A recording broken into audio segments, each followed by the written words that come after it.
Well, today I am thrilled to be able to launch this series on the Luminous web. Here's the deal. We offered this as a book chat, Jim Ford and I did a while back, and it really felt like there was a lot of material in this that we didn't really get a chance to work with. So we are doing this as a 4-week series together. We will be not hosting it next week because it's Memorial Day weekend, and we figured we might have a skinny crowd anyway this time of year, though we're delighted to have everybody here today that is participating. And Jim Ford happens to be out of town this weekend, so he and I will be picking it up in June together to work through the book. So here's a question, show of hands, how many of you had a chance to look at the book at all? A couple of you. Okay, this is not a problem, though I might encourage you to think of getting the book, The Luminous Web, the Barbara Brown Taylor book, only because she is an absolutely astonishing writer. And the way that she puts together the big questions that are kind of at the core of this engagement, I think will be really wonderful for you to do. So it's out online. There are a couple of different versions of this book. This is the one we're using. It has a kind of interesting, almost looks like a snowscape on the cover of it, and it is not very expensive and well worth it. And I know it's also on Kindle if that's your preferred way of doing it. So what I'd like to do is to just walk you through the kind of key themes of what she is doing in this book today. This is by way of introduction. It will really focus on the first chapter of the book. So again, if you haven't read it, it is not a problem at all because the questions are so engaging anyway. So why are we doing this class? Well, as I said, we were teaching this book, if you will, in the Adult Ed First Tuesday series, and thought it was really fascinating. But I personally have had a long interest in science, particularly in astronomy and also cell biology. And there is something in the questions that sort of undergird this exploration that I think are really powerful in the sense that is the world divided up into the kind of real world, the world of science, and then the sort of what we might say the world of religion or theology, which could be seen as the kind of spiritual world. So is it spiritual, material? We have all kinds of interesting questions that sort of arise there. And so, but why this particular book is because Jim was in the class that I did on Holy Envy, which was another Barbara Brown Taylor book that really looked at interfaith relations. And because Barbara Brown Taylor is such a nimble, brilliant person, we both kind of afterwards, Jim said, well, what else has she written? And I said, well, what about this one? And Jim Ford has a tremendous interest in the world of science and religion, and he honestly is more can go into depth that I cannot. So I get the privilege of introducing, then Jim will take us into the stratosphere, and then we'll come back down to earth, and then we'll move into some interesting conversations. So what I would like to do, and this is going to be a kind of shout out, so those of you who are online, you're in this as well. You can see me, I can see you. And actually what I'm going to do is, it would be helpful to not screen share right now so that we could get you in the room more fully. So I'm going to actually, do you mind doing the non-screen share for a minute? Okay, that'd be great. If you don't mind, Fred, just being my kind of, well, you are my assistant at this moment. Great, excellent. So we can see everybody that is online. So here's the question, and I'm going to give you 1 minute to think about that, and I'm going to have the people in the room as well as the people who are online do a response. I'm not going to call on you, but it will be more volunteer. But here's the question. When the words science and faith are in the same sentence, what questions does this raise for you? Let me say it one more time. When the words science and faith are in the same sentence, what questions does it raise for you? And actually, this is my the second slide. So let me just move us over to the second slide. No, it isn't. Oh, okay, here it is. So Fred, to pop it over to the second slide. Right. That's what I thought, but it, oh, there we go. There we go. Okay, great, thank you. I thought it didn't go there. 1 minute, I'm timing.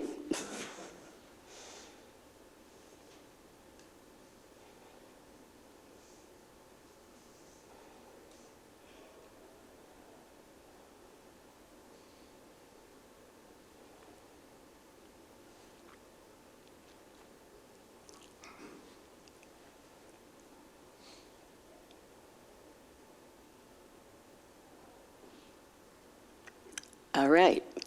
So now one of the advantages that we have, people that are on Zoom, is that we see your names, but we don't know the names of the people in the room. So if anybody is speaking, if you wouldn't mind just saying your names before anybody in the room speaking, it'd be helpful to identify yourselves. So who would like to respond to that question?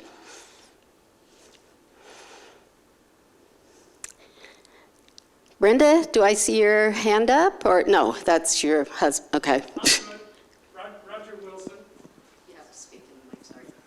What I thought of immediately was, are these things compatible? Excellent. Allison, I see your hand starting to go up. Allison Thomas, and it's similar. Are they speaking to each other, hearing each other, or past each other, or in conflict even? Right. In conflict, that's... You may not have heard in conflict. Hi, Ted Davis. For me, it's what uncertainties do they both admit to? Tracy. Hello, I've had several people come up to me and say, oh, but you're a scientist, so you don't go to church, you don't believe in faith. And fundamentally, as a resident, I realized that if I didn't have faith, I couldn't do science. I couldn't do my job. So I think faith is exceedingly important to science. And what's your profession? So I'm a pediatric ICU doctor. So I fundamentally take care of the sickest of the sick, of pediatric patients. Thank you, Tracy. Marilyn. Well, I never did have a question, because to me, science is equal to God, which is equal to faith, so it doesn't bring up any question at all. Okay. Wow, what a range. Anybody else? Anybody online have a response to this this question? When science and faith are in the same sentence, what questions? Well, maybe it doesn't raise any question. What might be at the core of that? Marcia, please. I just want to say ditto to Marilyn. That's exactly my reaction. You know, I've been reading so much cosmic God and cosmic Christ from Richard Rohr, and the connections between the two and how they interact. And I just have no problem with this. Okay, well, we might mix it a little more challenging here as we move through this. I'm not saying that you all haven't thought this through really deeply. And we may well has anybody ever taught the Cosmic Christ here? That'd be an interesting book to maybe do a follow-up. Okay, thank you, Marcia. Carol Allen did it. Yeah. Say that again. Oh, Carol Allen taught it? Oh, maybe that really even under my watch. Man, you can tell okay, any other responses to this? Well, let's, if not, let's go ahead and launch into the next slide. I'm sorry, I'm having to kind of move around here because we've got a lot of business. So here's a question. Who is Barbara Brown Taylor? Those of you that are not familiar with her, she did preach at Fourth Church at one point in the past, but I think it's been a long time ago. She is an Episcopal priest, a professor at Piedmont College, a lecturer, and a preacher. But what about the context of this book? Because it's sort of an interesting angle or perspective for a theologian, a pastor, priest to be taking up this question. Well, she was invited to give a lecture at Princeton Theological Seminary, which is my seminary, in 1998, and she used this dialogue between science and religion as her topic or her focus. Why then? I'm going to suspect that there was some impetus because the way that religion often gets swept aside in scientific and technological advances. And I suspect that she was really wanting to give voice to the questions that she was raising around these, the intersection or engagement between science and religion. And I think she sort of tips her hand in the very first quote that she uses. I'm going to grab that really fast, from Abraham Joshua Heschel, who is a brilliant Jewish theologian. And this is his quote right at the beginning, and I think it really does tip Barbara Brown Taylor's hand why she's writing this book. Religion declined not because it was refuted, but because it became irrelevant, dull, oppressive, insipid. When faith is completely replaced by creed, worship by discipline, love by habit, when the crisis of today is ignored because of the splendor of the past, when faith becomes an heirloom rather than a living fountain, when religion speaks only in the name of authority rather than in the voice of compassion, its message becomes meaningless. So I think, whether you agree with him or not, this was a quote, no doubt, that really took her kind of down the path of saying, is that true? And I think so often in any theological or any intellectual investigation, often it's those moments where you begin to get all stirred up and you wake up at 3 a.m. and you go, is this really working? Is this really relevant? Is this really the world in which we're inhabiting fully? Is this something that I need to pursue, not only just in prayer, but also, not dismissing prayer by any means, but in the investigation of this, I would suspect that Barbara Brown Taylor walked down this road. So, slide 4. Can you all see this okay? Can you see this online, the PowerPoint? Okay, perfect, great. So, the overarching issue, religion and science are separate and mutually exclusive reasons of human thought, whose presentation in the same context leads to misunderstanding of both scientific theory and religious belief. Again, this is a proposition, not a final declaration. So, Marilyn and Marcia, this is not the final declaration, but we're going to walk down the road as if it is, because sometimes you got to embrace what you're uncomfortable with in order to be able to get to where you want to go. So, her concern about mutually exclusive, what she reads as dualistic, reality divided up into what you can see and what you can't. One is privileged, the other is not. And her question is, but if God is one, how can reality be split into two? If God is the origin of all that is, the earth, the moon, the stars, as well as the spirit, soul, and consciousness, then how can science, which means to tell me truth about physical reality, and religion, which means to tell us truth about spiritual reality, be enemies? And some would argue that religion also has a material capacity as well. And I actually sort of agree with that because I think it's dangerous to split up. So Ted, please. Yes, but I think historically, religion claimed it all.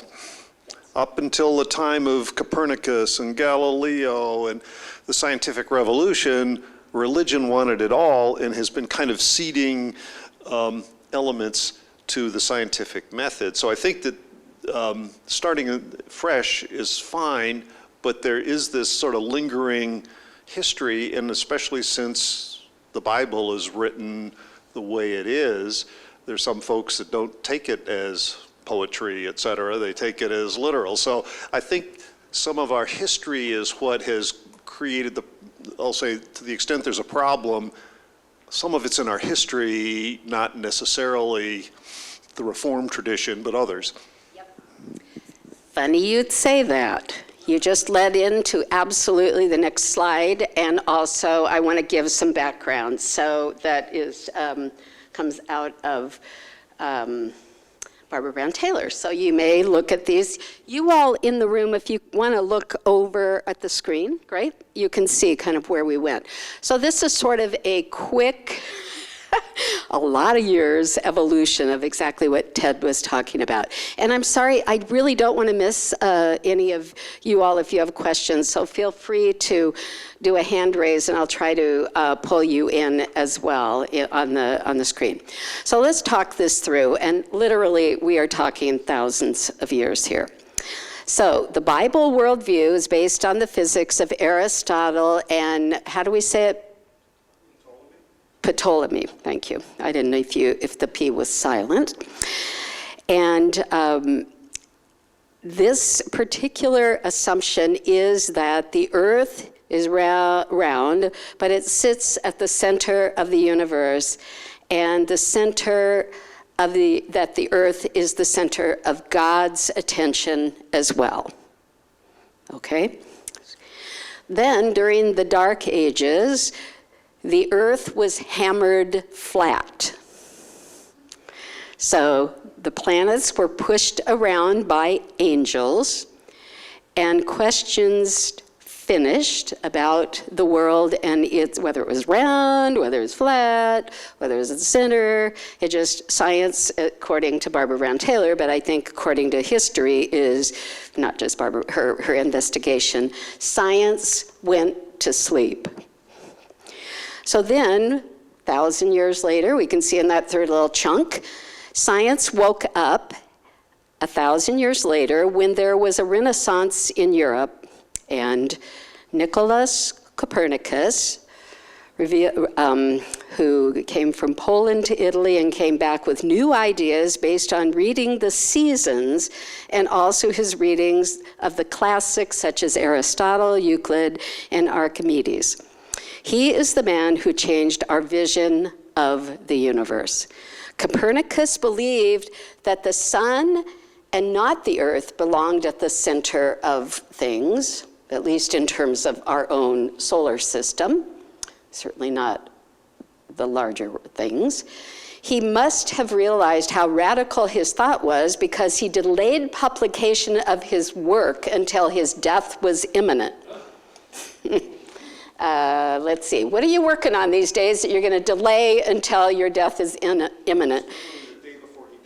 It was the day before he died. Wow. Outrage in the Christian church, both Catholic and Protestant. Who will venture to place the authority of Copernicus, this is a quote, above that of the Holy Spirit? John Calvin howled, while Martin Luther called him, not Calvin, but Copernicus, a fool. So, in the Protestant tradition, and we can only imagine what was going on in the Catholic Church as well, here is the unraveling of this assumption that human beings kind of at the center of the center, the earth is at the center, and the only thing God's worried about is the earth. And if we're orbiting around the sun, then what does that do to the heliocentric nature of the world? So then we go on from there. In 1611, the King James translation of the Bible was published with a note to the readers that creation occurred, okay, get this, October 23rd, 4004 BC. And in 1616, the Roman Catholic Church banned all books that suggested that the earth moved at all. Okay, we don't know how in the heck, where'd the sun go? Where's the moon? Anyway. We can kind of roll our eyes now, but we can imagine a time, number one, when human community, at least in the West, and it'd be interesting to do a lens through what was going on in the East at this point in the global world, because there was a lot going on in the East at that point, but we'll go there. We won't go there right now, only because I know very little about that, but I'm only raising it as a question. So we realize that even the King James translation of the Bible in its publication had a particular dating of how the world came to be. So then we have Galileo Galilei, who came on the scene believing that Copernicus was right, and he defied the ban on Copernican thought and continued research. And in 1632, that would have been, about 20 years after the publication of the King James Version of the Bible, he published a brilliant book on Aristotelian and Copernican cosmologies, arguing that the Bible was never intended to be a scientific document. Quote, "The Bible tells us how to go to heaven, not how the heavens go."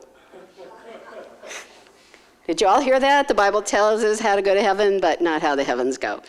Very interesting. Don't we love it? I'm sure that's translation. He became the subject of an inquisition, and he was forced to renounce his discoveries. Galileo spent the last 8 years of his life under house arrest outside Florence. As his daughter read him 7 Psalms of penitence, that he was to say, he would look out his window watching the planets with his telescope. Does that move you? Does that move you? It's like, well, we'll come into the 21st century eventually with our thought now and kind of where the world has evolved to, if you will. We'll get to evolution next week, but I just think it's incredibly moving. We can imagine. But the scientific revolution couldn't be stopped. Isaac Newton's Principia was released in 1687. So all of this is happening in the 17th century, right? I mean, it's just this time of... So does anybody know their history well enough to know what else was happening at that point in history? I mean, just think about the world. What was happening, particularly in the European world in the 16th century? Marvelous architecture. Architecture, absolutely. A kind of revelation coming out of the Dark Ages, moving into architecture. What else was going on at that time? Please, anybody online or? Music. Music? The whole Renaissance. Yeah. The Enlightenment, The Enlightenment, exactly. Yep. the Age of Discovery, all of the explorers. Explorers, 1620. What happened here? 1619, 1620. What were you going to say, Marilyn? Did you have something else? Nothing else? Anybody online have any other thoughts on that century? Because we see that the kind of scientific, the seedbed of the scientific revolution was happening. It may have been happening more philosophically at that point, but it's certainly not only. And we have a telescope. I mean, just start there and begin to do that. So again, then the scientific revolution couldn't be stopped. We had Isaac Newton. He reduced celestial dynamics to 4 simple algebraic formulas and revealed that the solar system worked like a vast machine. The machine was made of parts, small and large, but obeyed the same 4 laws. And Newton didn't mean to unseat God. And at the end of the book, he wrote, quote, "This most beautiful system of sun, planets, comets could only proceed from the counsel and domination of an intelligent and powerful being. But like great machines, once it is set in motion, the creator's job is like a night watchman, just around but dozing off as things are off on their own." So you see what's happening. And it's so interesting how even that understanding of God is so present in many ways, even to our day, but we could go down that path again. So then, humans were so charmed by the idea of these 4 formulas controlling everything that we begin to see ourselves as machines as well. This is really important. So we're no longer talking about the planetary world. At this moment, it moves down to human beings. And human beings are seen as machines, and we can begin to discover how we work, what's the kind of component parts, at the cellular level, etc. And there is no mystery to a machine, right? Think robots. Think lots of things. So religion also took up this machine-like aspect. This is really interesting to me. Even our practical theology took up a formula. Sin against God, you will be condemned. Say you are sorry, you will be forgiven. Obey the law, you will be blessed. God is easy to understand. So in some ways, it's not so much a direct correlation, but the formula of nothing is a mystery. If we do this, then the results will be that. You know, if we confess our sins, God is faithful and just and will forgive our sins, and we will be freed to move on into our world. Any reflections on that? I know I'm going quickly through a heck of a lot of material, but I just wanted to give you a sweep. The other thing that is relevant or related to that is that in Newton's universe, the atom is the building block of the cosmos. All big things, this is really fascinating, all big things can be broken down into small parts. No creation is more than no whole creation is more than the sum of its parts. It's easy to understand the whole and break it down. Relates to humans, single unit is the building block of social groups. Nations, communities, churches, families are reducible to the individuals that make them up. You can fix the system by addressing individuals. They are the fundamental unit of reality. Okay. Barbara Brown Taylor is suggesting a challenge to all of these assumptions in her study. She wants to begin with the unity of all. She wants the wholeness of life rather than individual parts. She uses the metaphor of the luminous web, or undivided wholeness in which the observer is not separate from what is observed. And many of us that talk about postmodern thought, whether you agree with postmodern thought or not, it really, and we'll get to this again in this study, that, you know, it's like I do something here and it affects something way the heck out there in the stratosphere, because at least the assumption, and is scientifically being proven, is that all is connected to everything. So I want to say something that's off the script and not in the Barbara Brown Taylor book, but I am so convinced of this, that in many ways, Paul's image of the body of Christ, or the church as the body, is so relevant to this. Because I think sometimes we kind of hear those words, you go, oh yeah, body of Christ, isn't that interesting? But if you really kind of bore down into what Paul was doing, he got it at probably an intuitive level, at a level of saying that all is connected, and that everything that happens in one part of the body affects everything that happens in the other part of the body. And so we can, I just want to put that out there, in the sense of then, how do we as a community order our life together in terms of really understanding that when one person is ill, we're all part of that illness. When one person dies, the community comes in. So I know I'm preaching now, but it's hard not to when you begin to kind of see the relevance and the engagement and the power of what's behind Barbara Brown Taylor, but also the assumptions here. So I thought at this point we could do one of two things. I think we're just about moving to the end of our time. Are we at 12 or 12:15? What's your assumption? 12:15. Okay, great. So what I'd like to do now is to take any questions about anything I've raised so far, and if you have none, then what I'm going to do is move into a little bit more on Barbara Brown Taylor and the way that she sort of came at these questions in her own personal life, which I think is sort of interesting in the way that, as I asked earlier, how did a theologian get to this, and how did she manage this?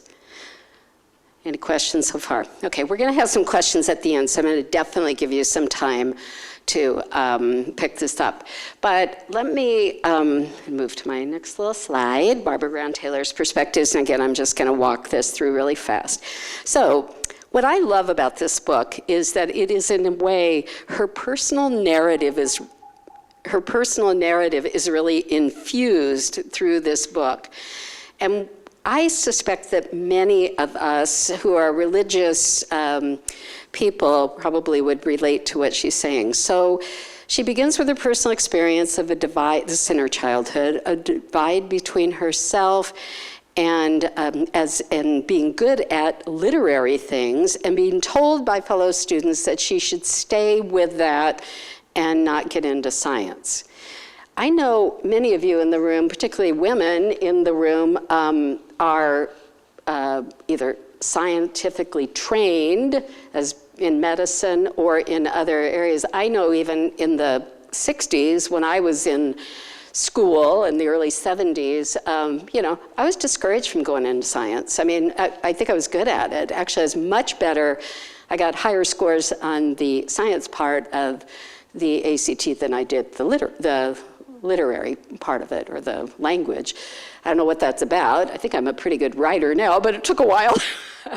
But, it's very interesting that for her, because her gifts were literally in the literary world, she was discouraged from doing it. But yet, as a younger child, she loved the small microscope that she was given as a 9-year-old, and would take a strand of hair and put it under the microscope and look at that, or a little drop of blood sometimes, to see what was there. And in high school, she knew it was kind of like the world was even divided up. In high school, you had to go down the track of science, or you had to go down the track of literature, and people were sort of tracked. Now I realize today this is sort of a kind of antiquated, if you will, way of being, I hope. I mean, I guess a tremendous amount of encouragement for anyone to go into any of these fields, but for her that wasn't the case. In college, she became a religion major and learned from professors that science and religion are two things. Science was objective, dealing with the physical world, and focused on how things worked. Science dealt with facts. It produces incredibly useful things like light bulbs and vaccines and computers. Religion, on the other hand, she was told in college, and of course I think she's a little bit older than I am, but it's not that long ago. Religion, on the other hand, dealt with the spiritual world, interest in what things meant and how humans react. Then it didn't really show up in seminary for her, except when she, and as Tracy, you were talking about, and you were Marilyn, when she ended up doing clinical pastoral education and got into a hospital setting to do that, often what she experienced was that a kind of what she would say the God of the gaps, that when a family was facing death of a loved one and the doctors told the patients that a person had died, in her experience, I don't know what happens today. My daughter is a hospital chaplain, so I hear a lot about this. The patients are told, and then the doctors don't really stay around very long, probably present company excluded, but when she would go in as the chaplain, the message seemed to be, science has gone as far as it can go, and it's now religion's turn to step into the breach, which I think is really fascinating. And let me just look at a quote from her. I wanted to read that real quick.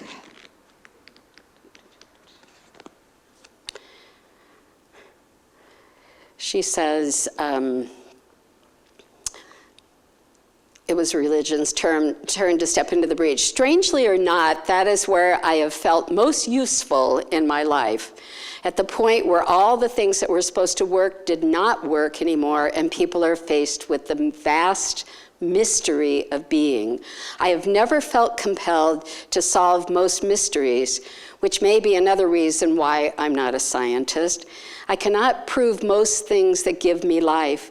I cannot generate statistics on the value of truth or kindness or beauty. I cannot document my theory that food eaten with someone else tastes better than food eaten alone. With someone, or the surprising sound of Canada geese overhead can do more to restore my hope than 5 hours of good psychotherapy. Because I am a believer and not a scientist, I cannot assert that such things are true. I can only assert that such things are true for me. So I think that the power of the role of religious people, and I don't want to exclude, make that sound like it's only religious leaders or people who are deacons or people who are pastors are in this territory. My sense of it is every time we go to a funeral, every time we stand with someone who is struggling with deep, deep and difficult disease, and we begin to ask the questions, why? Why did this happen? And for some of us, that takes us into these deep questions. So then, let me move to my next slide. So then we get into a kind of engagement between religious leaders and scientists, and of course many of us have read this quote from Einstein: "Science without religion is lame, religion without science is blind." And then we can move to what, again, I want to just reiterate the key issue in this study, which really is our faith is in an incarnational God will not allow us to ignore the physical world nor any of its nuances. And I have to say that this is a theme that I hear Shannon Kirshner really, really highlighting and identifying in much of her preaching. And I think it's a really powerful theme, and we can talk about that. So then, in closing this particular part of our study, I would really like to have you get into some, well, I don't know how we're going to do this because I can't break out the group today that is online. So maybe we can just have a conversation. Do you mind? And maybe if you all, are you okay? Let's not move. Stay where you are and stay where you are. But I'm just going to put some questions up here, and I would love to have anyone, and I hope you feel, especially those of you who are online, feel very free to just chime in too. And so let's begin with that first question. We've talked about Barbara Brown Taylor's sort of engagement with science and how that interacted with your religious instruction, and were there ever any conflicts between those two worlds? So we'll get to the other two in just a moment, but I'd love for you to think about where in your own experience did something in the scientific world awaken for you, and did it ever interact with religion? Because I think that's sort of, we'll get to the cultural rift and we'll get to the purpose of life. We'll get bore down into that. But I'd be really curious about any early memories, or did anything kind of come up for you as I was talking today?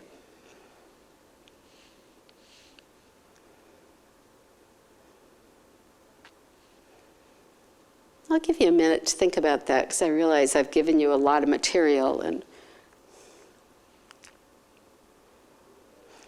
actually, I'd love to hear from the scientists, but anyone, it doesn't matter. Can you just say your name real quick? Yeah. Thank you. Sure. Barbara Pierce.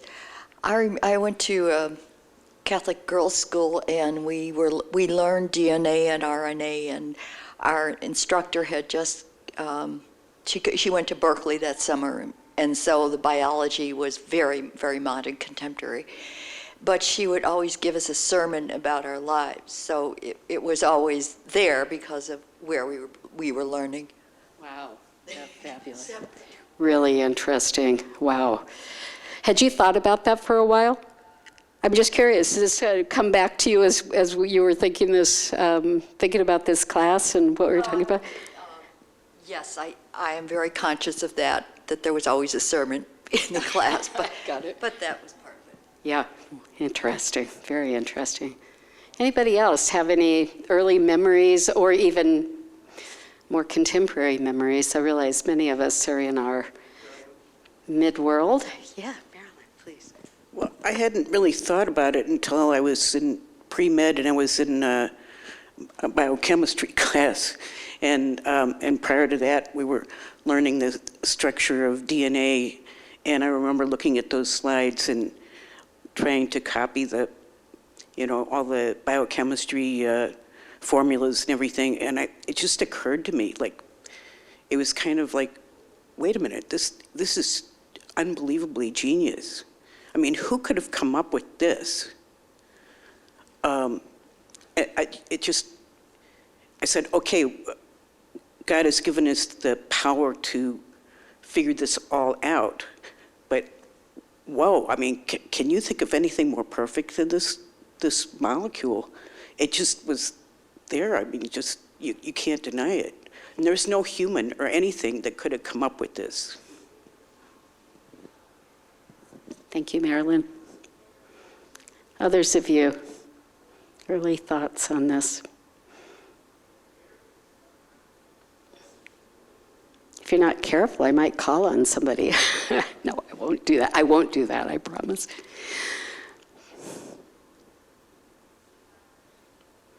Yeah, Ted. Well, my earliest recollection is my grandmother taking me to a friend of hers who had a telescope and looking at the stars, and so I've kind of been an astronomy wannabe ever since. Anyhow, one of my great frustrations is that the term Christian Scientist is already taken, and I kind of don't agree with some of their stuff. Because, anyhow, maybe it's a bit of an aside here, but I think one of the great gifts that science has given us is lately it's become a little more woo-woo all by itself, with things like dark matter and dark energy on the one hand, and quantum physics and all of this stuff that takes the formerly maybe a little more solid Newtonian concept of this stuff and makes it also a journey with a lot of mystery. Thank you, Ted. We're going to actually get to quantum in this study as well. Just want you to know. So, and that will be when Jim Ford walks in the room. But anyway, yeah. Well, I was struck this morning, Krista Tippett on being was talking to a woman who is an expert on mind-body kinds of things, so that it's not just the quantum, the big picture, it's the very small inside of us picture of just amazing things and how it works and still is a mystery. So I'll give a little ad for those of you that have just come on session or on session. What we're going to be doing at the upcoming retreat is have a woman who is really working on the spirituality of the brain. And her research, what she is working on, and I'm not going to even pretend to know exactly how she went there or what this is, but that connection between the healing capacity of the spiritual brain and the work that we do in religious community to get to support people who are experiencing depression, experiencing trauma, experiencing suicidal ideation. On it goes. There is a capacity that the scientific world is sort of dismissed, but now they're beginning, as they can, to begin to see where those kind of radiant cores awaken when you can do that. So it's really fascinating work. All right, well, let's move to the next question. We only have a couple minutes here. So the next question is, where in our culture does the rift between science and religion show up? And for those of you who are still in the workforce, or those of you who are volunteering in various places, do you ever see that rift between science and religion show up in your own work? I guess what comes to mind, one thing that comes to mind for me is the work on biomedical ethics. And I can remember when I was a chaplain, a lot of students would get out into the workforce and try to sort of carry their religious commitments into debates and discussions on larger ethical and moral questions in contexts where a kind of scientific closed kind of system was in place, and they wouldn't even be able to put the word in, partly because it's very intimidating, try to figure out how to speak theologically or religiously about these questions. But anyway, really curious about that. Any place in the, yeah, Tracy. Please, thank you. Hello. So I unfortunately do see a rift, and I feel like it's mostly in end of life. And at that point, science is like, we can't do anything else. And we're asking families that have the expectation that science can do everything and you can live forever. And so we get a rift there with these patients that want us to keep them alive forever. And there are some faiths that withdrawing life support is a no-no. And there's some religions that don't want to die because they don't go to heaven. And so that becomes a real issue. And do I see it in my workplace? Yes. And there's different ways that I see it in my workplace. I was introduced at a Gift of Hope meeting. I've been a big Gift of Hope person for a long time, and I was talking to nurses, and the Gift of Hope person that introduced me said, "Oh, this is Dr. Kugler, and she's not going to talk about religion because she believes in science." And I was really thrown.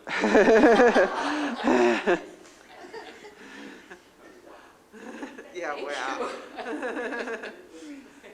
I have to admit, I just stand in awe of you and anyone who stands in that very, very, in that territory right between, your religious beliefs. And I think the other piece of this is, where all of us come to those edges where we're speaking out of a kind of territory you don't know for sure. I mean, does anybody, Kent and I were working on this theology podcast, which we have yet to finish, or even kind of launch.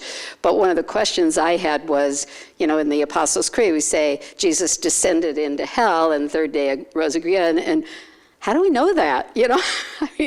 He was dead, he descended to hell, how do we know that? There's so much, there's so much in our belief system that we stand in absolute certainty, but what does that really mean? So anyway, anybody online have a perspective on how this shows up in your life or in your workplace? Well, I think we have to recognize that there is a lot of hostility on the part of a large segment of the scientific community toward religion, and the big example of that is Richard Dawkins, and saying that science gives him the ability to be an intellectually fulfilled atheist. And he says that even though he has also admitted in some of his talks that there are questions that science may never be able to answer. And he points to examples such as, why is there something instead of nothing? What gave rise to human consciousness? Why is the universe so finely tuned for life? And as religious people, we have a really good answer to all of those questions. And he admits that science may never be able to answer those questions. And yet he is a proud atheist. There's just a lot of hostility in some quarters between the scientific view and the view of faith. Yep. Thank you. And it's fascinating that Barbara Brown Taylor actually goes, does a kind of dialogue thing with Dawkins in her book as well. So thank you for raising that. You all are anticipating the book, even if you haven't read it yet. So that's fantastic. Okay, and then for just a moment, I'm going to actually leave you with the question of this and ask you to think about it this week. And then when you come back in 2 weeks, we'll pick it up. But kind of like the connection between the purpose of life and the structure of the universe.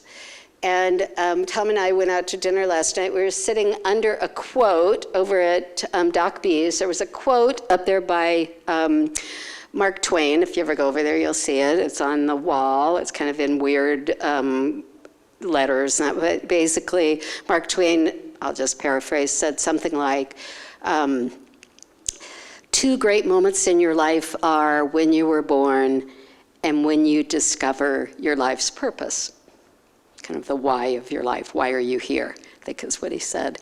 And in a sense that this is really at the core of the questions that we raise, I think both in the scientific community and in the religious community. There are things that bind us together. So I don't want to leave us sort of walking out of here or closing off your Zoom by thinking that somehow we're not going to ever have dialogue and engagement. But I think what I really am excited about is that it's not an easy engagement.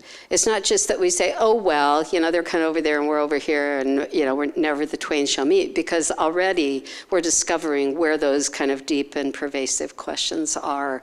And that, in a way, pushing into the territory of the unknown or not knowing really allows us the possibility to reach even more fully into the fullness of it. So I'm very grateful for all of you who have stepped forward to have this conversation.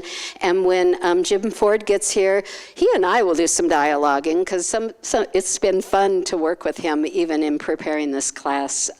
So thank you all for being here. Let me close with prayer. Out of the vastness of the mystery of you, O God, we are so grateful for your love and the capacity for love to infuse this world. And that love guides us into knowing fully who you are, with the impulse of holding the mystery that is surrounding us this day in every step that we take from this moment. And so we give thanks, O God, for our minds, for our hearts, for our spirit, that is so fully engaged with each other in the mystery of even having conversation. We pray that this day would be full of adoration for you and love and grace, and be with those this day who are alone and lonely and need your presence so fully. We pray this in the name of Jesus, who came among us to show us fullness of life. Amen. Thank you all very much. Thank you, Fred, for rescuing me today with your technological know-how. And now that we know what we're doing, we'll be a little bit more nimble the next time we get together. But thank you all. We'll meet up again. I know a lot of people are on vacay. We are recording this, so it will be available out online, but eventually, as soon as we can get that done. But, come when you can. And I would really encourage you to order the book, just because it's such a good read. And it's thin. It's a thin volume. So let me know if you need help on that. And otherwise, thank you all so much, and have a wonderful rest of your Sunday. Thank you. Yeah, I'm glad you're here.